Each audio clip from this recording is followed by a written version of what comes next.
Hey, everybody, welcome to the Addiction Unlimited podcast, where you get to learn everything you want to know about addiction and recovery.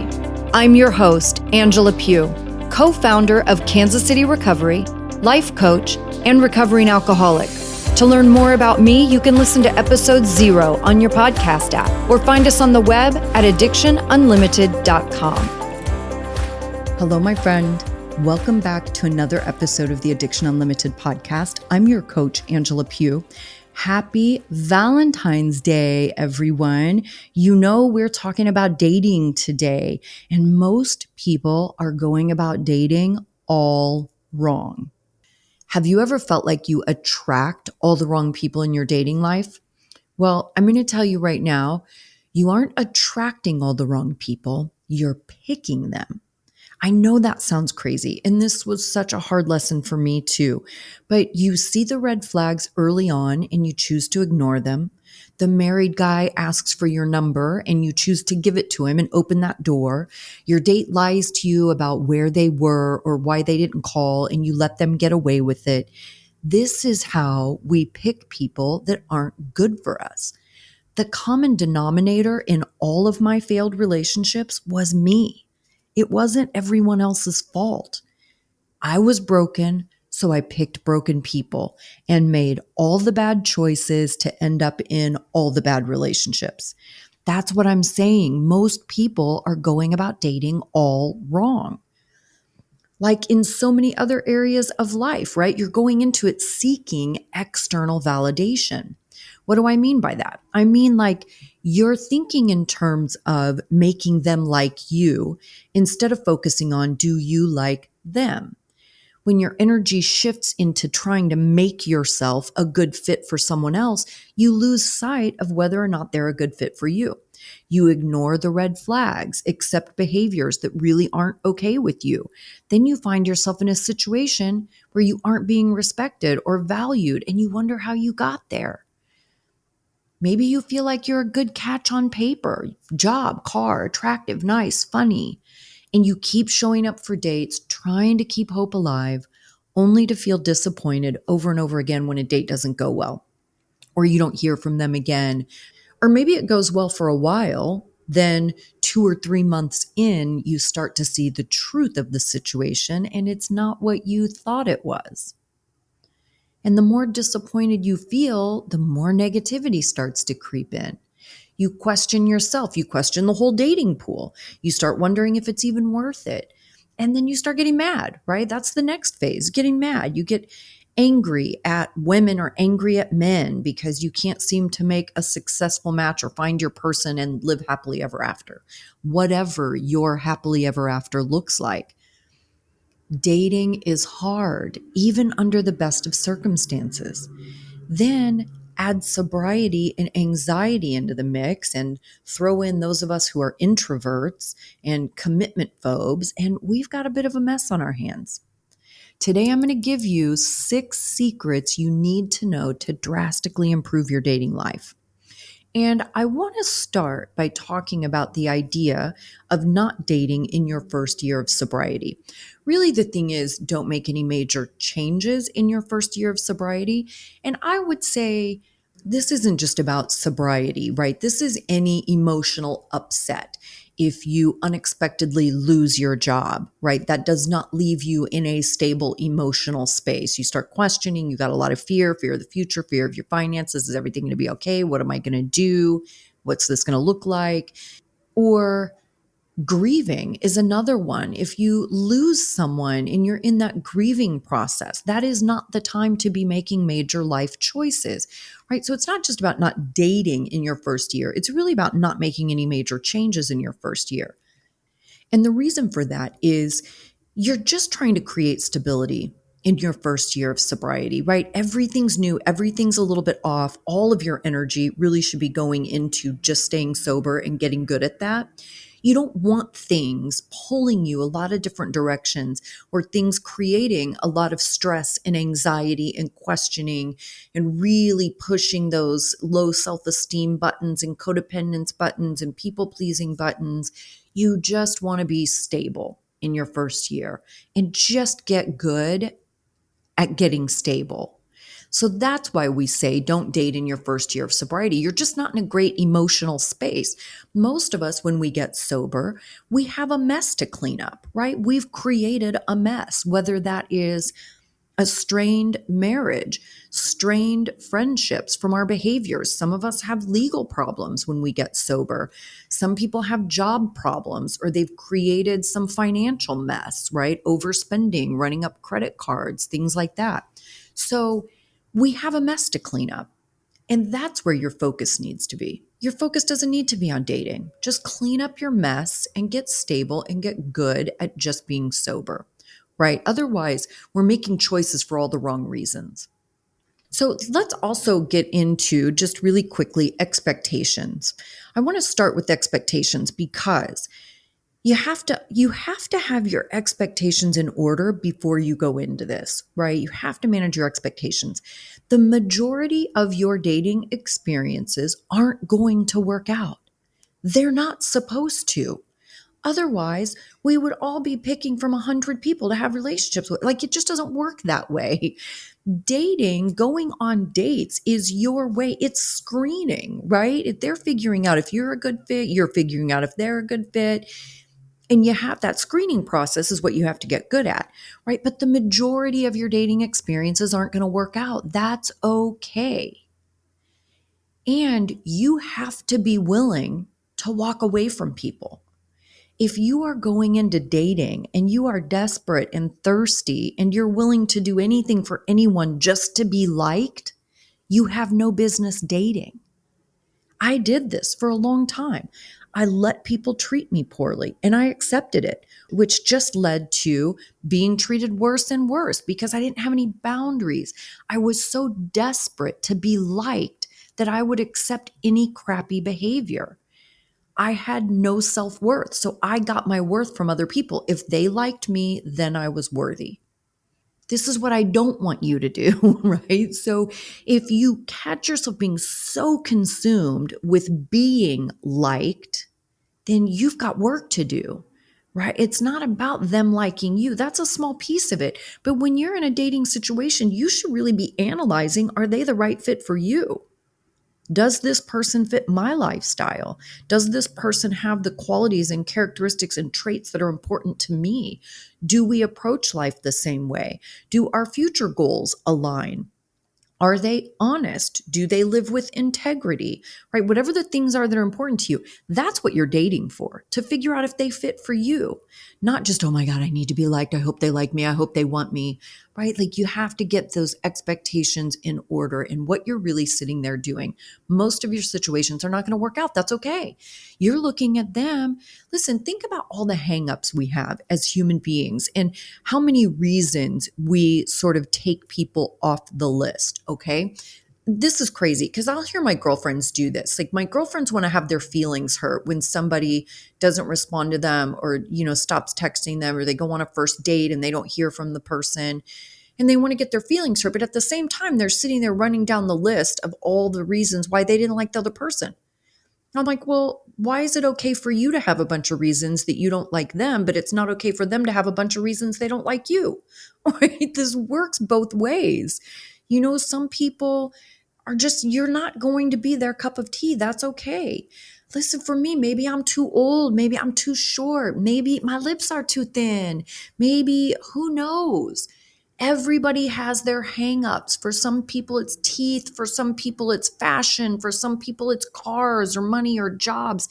Everybody has their own hangups, and everybody's allowed to have their own things. It's okay, but understand, as you have your things, why you're crossing people off the list, they have their things too. And sometimes you're going to get crossed off the list, and that's okay.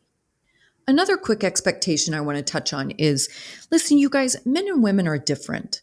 We're just different. Our core instincts are different. How we approach life is different. How we perceive information and respond and react is different. Don't be mad at each other for that. It's okay that we're different. The key is to learn really how to understand each other so we can do it better and not be resentful. You hear all these generalizations. Women do this, men do this, men only want one thing, and women, whatever women do, I don't know. I don't date women. But you can't have these overgeneralizations and be mad about it. Just understand men and women are different. I would imagine in same sex relationships, this creates its own set of issues. But don't be mad because we're different. Understand one another, be patient, give each other some grace.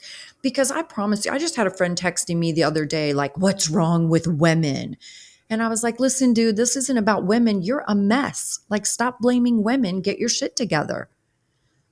This is a good indicator of your emotional maturity. When you are an emotionally mature person, you understand we are all a mess. Everybody's a mess. Everybody has their own hangups. Everybody is coming to the table with their own baggage, and everybody is perfectly allowed to be in their journey where they are.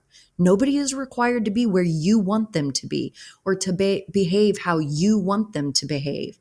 Leave each other alone. Don't get so mad at each other. We are just different, and understand that going in, and stop being mad about it. Just understand it so that you can communicate better and interact better with each other. Okay, let's get into these 6 secrets that you really need to know. All right. The first thing I want to start with is communication. If you can't communicate on the most basic level, don't date. This creates tons of mixed messages. It creates tons of questions and curiosities. If you can't talk about things, then you shouldn't be doing them. And I mean from the most simple things like messaging on a dating app.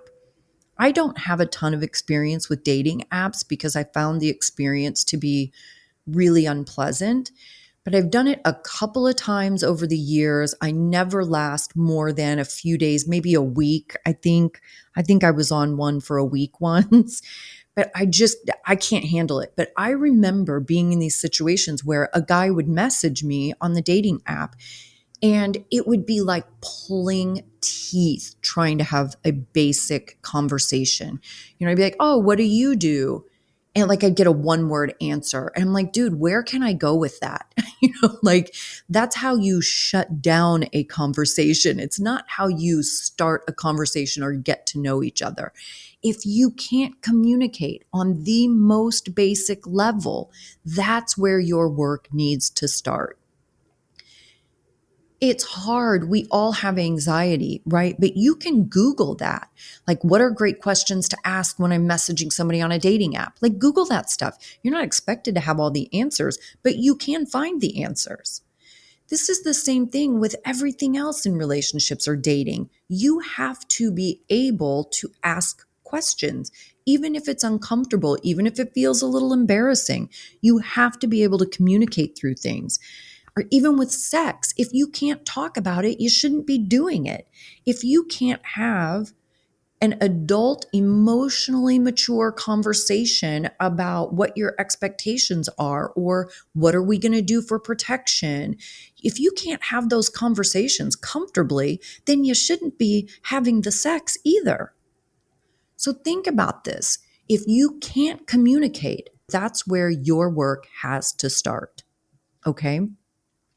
The next one, what are your motives? Know what your motives are. When you're dating, are you dating for marriage? Are you dating to be in a relationship? Are you dating for sex, companionship? Are you open to whatever? You have to be clear on what you want, because if you're not clear on it, you can't communicate it to the other person. And a relationship and marriage aren't the same thing, right? Not everybody wants to get married. I have never been a person that wanted to get married. I'm not 100% against it. If I met someone and it was super important to them and the sanctity of marriage was super important to them, of course I'd be open to that conversation. But it's not necessarily my desire. I don't think it's necessary, but I do appreciate a monogamous relationship, right? That would be my desire. So relationship and marriage aren't the same thing. But just like I communicated that to you, you have to be able to communicate that to your person, right? If you're going out with somebody and you've been on a few dates and you start getting into, well, like, really, what is your motive in dating? Like, are you just having fun and wasting time, just not being bored? Or do you actually want to create a life with someone and do things together and have an amazing thing? Or do you just want to hook up? You have to be clear on what your motive is so that you can clearly communicate that to other people. It's okay to just want to hook up. That's fine. Nobody cares. When people care is when your words and your actions don't match. And here's what I mean by this, because this is where things go very, very wrong. If you say, I want something casual, I don't want a relationship. If you say those words, then your actions need to back that up. What happens is somebody will say, I don't want a relationship.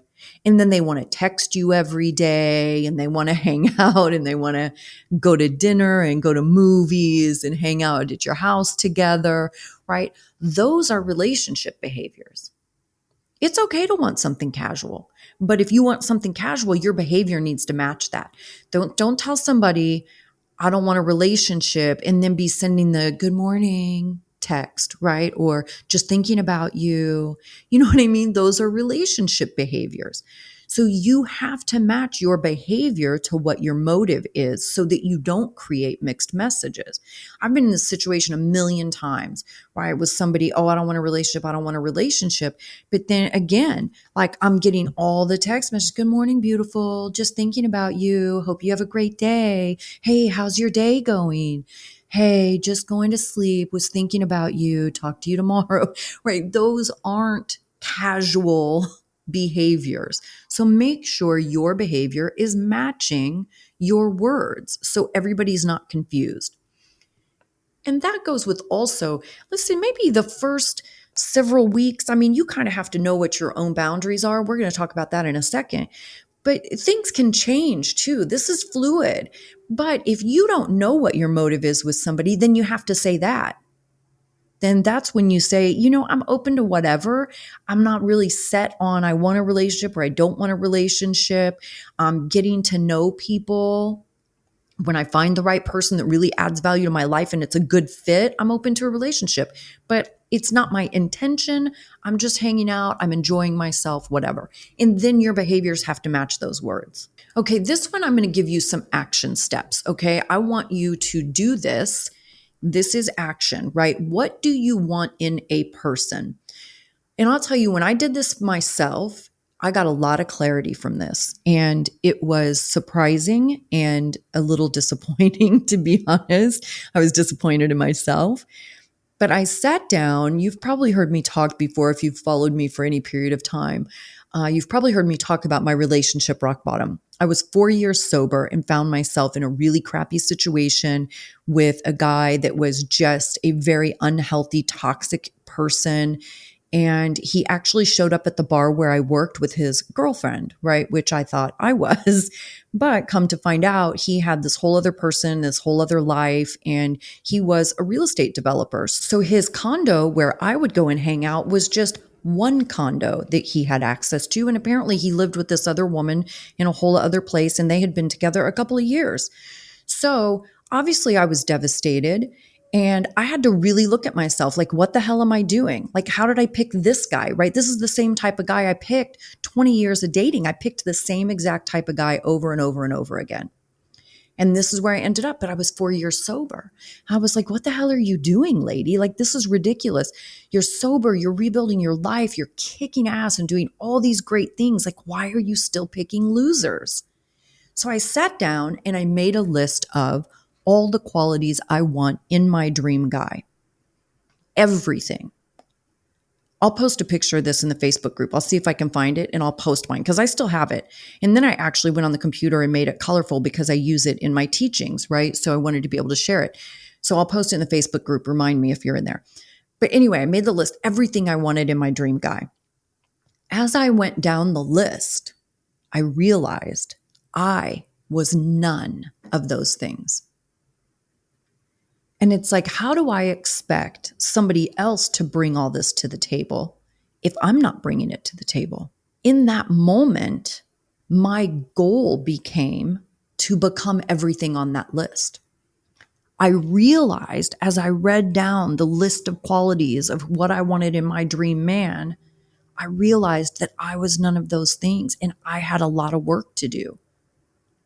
So I had another time that I stopped dating and I just focused on myself because I had to get it together. I can't expect somebody else to be fantastic and have their shit together and make my life so great if I'm coming to the table a hot mess, right? Like, that's not fair. That's what this episode really is all about. It's about you getting it together for yourself and you getting clear on what you're doing and who you are and what you need, right? So make the list. What do you want in a dream person? And include everything.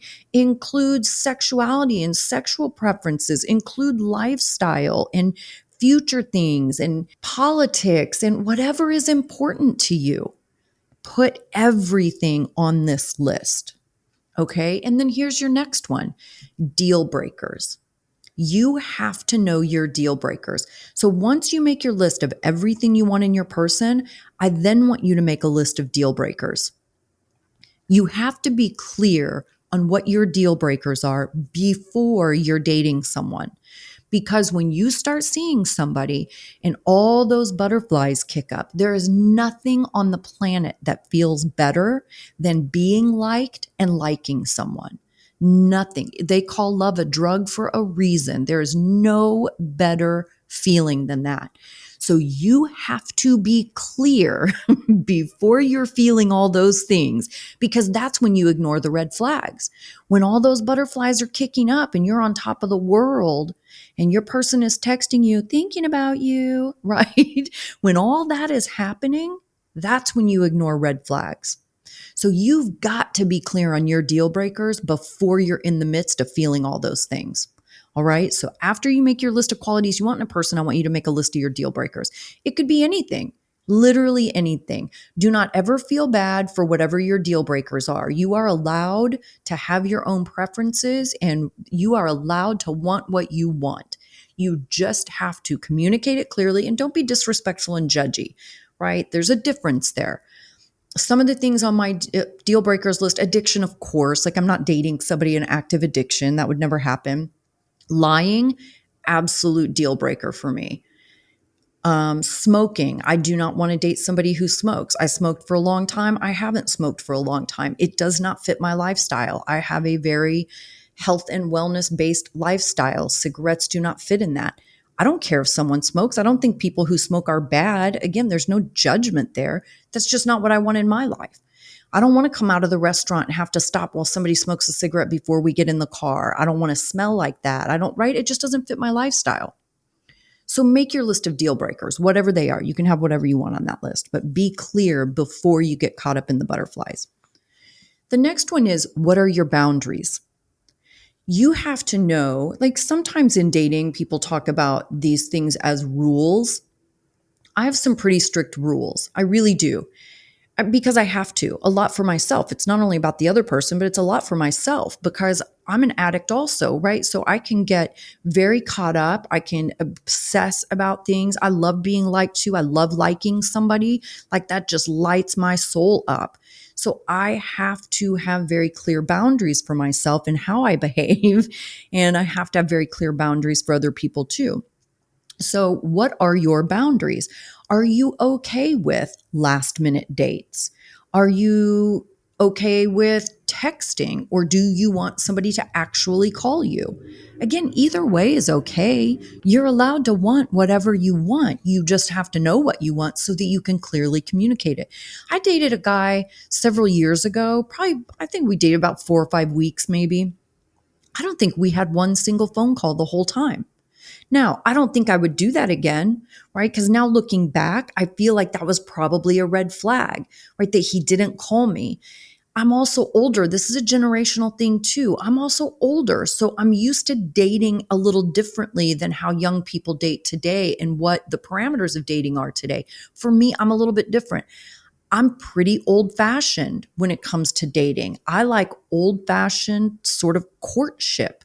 That's what feels appropriate for me. And I believe that's what builds a natural respect and true value and desire in a relationship, right? Like really taking your time, and that's what's important to me, and I can communicate that with no problem. Those are my expectations and those are my boundaries. So what are yours? Are you okay with last minute dates? Are you okay with the majority texting, or do you want somebody to actually call you?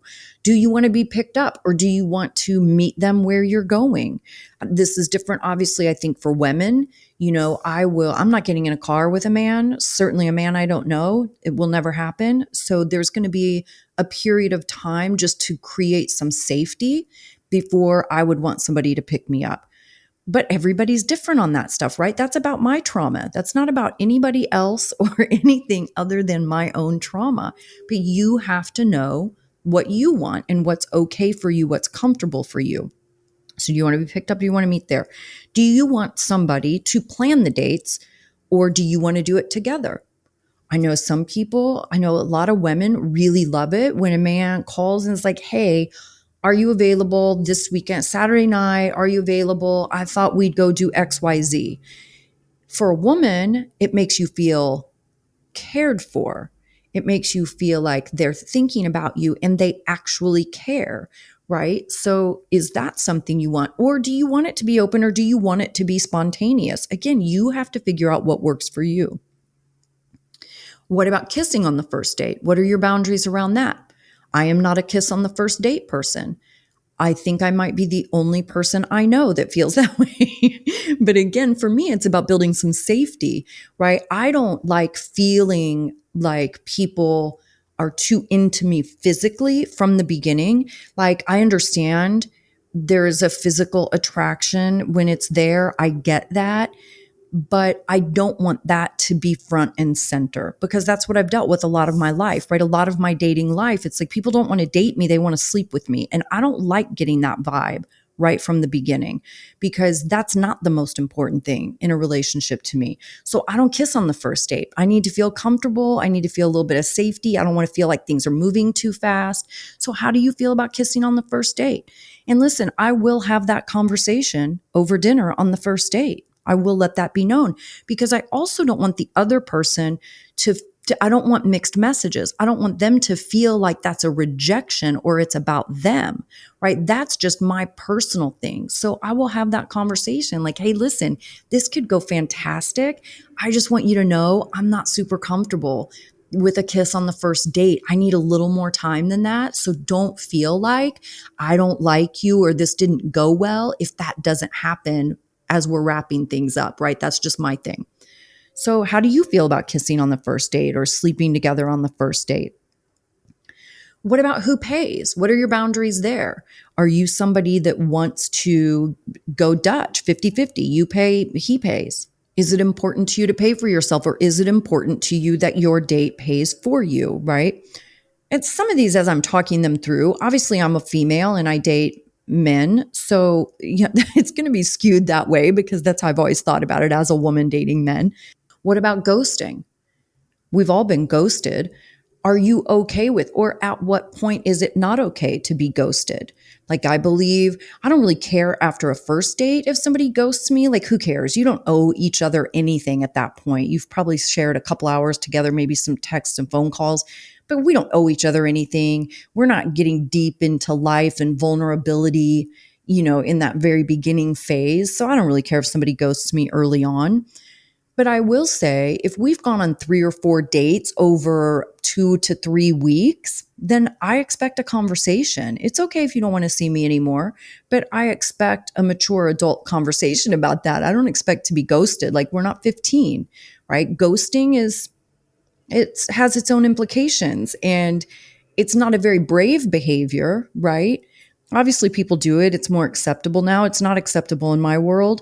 So yeah, if we've gone out several times, I'll have that conversation too, and just say, hey, listen, I get it. If you decide you don't want to move forward, we're not a good fit. I'm totally cool with that. But I would appreciate the respect of a conversation about it. Like, let me know, don't just vanish, right? And leave me like wondering what the heck happened. Did I do something? Did I say something?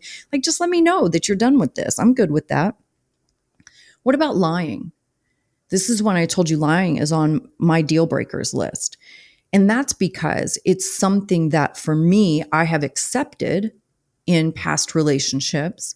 And it's really a huge red flag. And I'm not necessarily talking about little tiny white lies, like especially in the beginning, you're nervous, you want to make a good impression, like little tiny dumb lies. They are unnecessary, but they definitely happen. I'm not talking about stuff like that. I'm talking about like somebody doesn't call you for 2 or 3 days and they tell you they were in one place, but you know they were in another, right? Like really lying. That level of dishonesty, there are a lot of layers in that. And if you're doing that, then again, that's where your work needs to start, right? Stop dating, stop hurting other people, and get your shit together. But if you're doing it, stop it. You need to work on that. But also, if you're accepting that behavior from another person, that's where your work needs to start, right? You have to get some healthy boundaries and protect yourself. And lying is one of the first red flags that we will overlook in a relationship, right? And what are your boundaries about how much you share on a first or second date? You know, I've definitely been out with people on a first or second date that it's like this word vomit, right? Like they're giving me everything.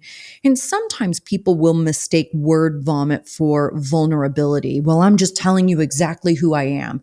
You know, the truth is, in your first couple of dates, it really shouldn't be that serious. It really should be fun, flirty, banter, enjoying each other, asking curious questions. How many siblings do you have? Where's your favorite vacation spot? What do you want your life to look like in 5 years? You know, what's your idea of a perfect date? Like your first date or two should just be that simple surface level stuff, just enjoying yourself. What are you comfortable with? What are you not comfortable with? Are you comfortable steering the conversation a different way if it's too much? Is that a turnoff for you? Is that a red flag for you? Again, get clear on what your boundaries are, or your rules, so to speak, and recognizing some red flags. And something I want to talk about really quickly on boundaries is, and I did a whole episode about this, what boundaries tell others about you, or something like, I think that was the title. If you don't have good boundaries for yourself to protect yourself, what that tells other people is you're not protecting yourself. And if you don't protect you, they don't have to protect you. This is why boundaries are so important. When I would sit across the table and allow someone to lie to me, they knew they were lying to me. I knew they were lying to me. They knew I knew, and I let it happen. What message that sent to them is that it's okay to lie to me. I'm not going to protect me, so why should they protect me? You see what I'm saying? If you don't have self-respect, you can't expect other people to respect you. That's why boundaries are important. That's why it's important to understand them, get good at them, and keep practicing them. Okay, the last one is invest. Invest your time and energy into being better. Like I said, when I made my list of qualities I wanted in someone else, I realized I was none of those things. My sole focus became working on all of those things. And it was success and stability, self-esteem. There were a lot of things on there, right, that I had to do a lot of work on. But invest your time and energy. That is also when I started studying relationships. Relationships are the other thing I study incessantly, addiction and relationships, right?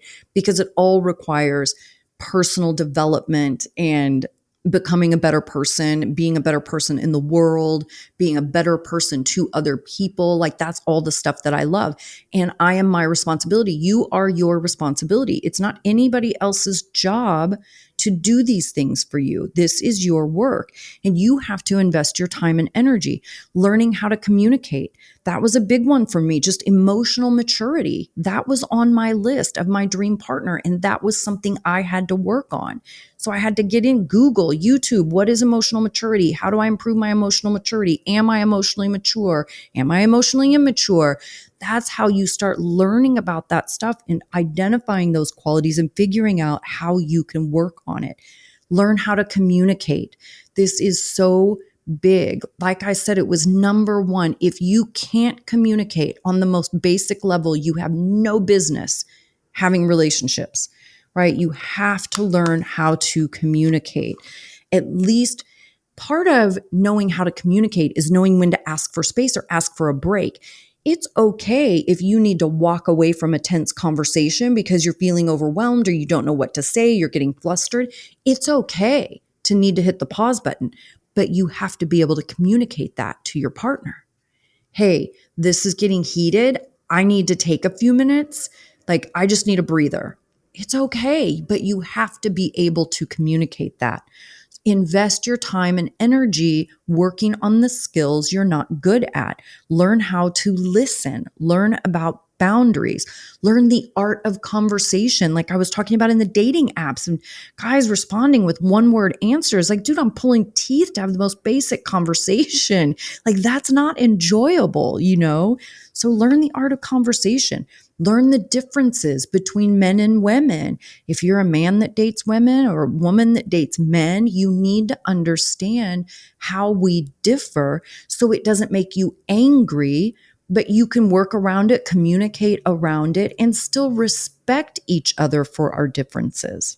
You teach people how to treat you. If you don't even know you, how the heck are you going to teach someone else about you? Let's recap these really quickly before we close. Communication. If you can't communicate, that's where your work needs to start. What are your motives? You know, what is it that you're looking for? What do you want in a person? Make your list of all the qualities of your dream partner. What do those look like? Then make a list of your deal breakers so that you can honor that. Even when the butterflies are going strong, you can still honor your deal breakers because you know what they are. What are your boundaries?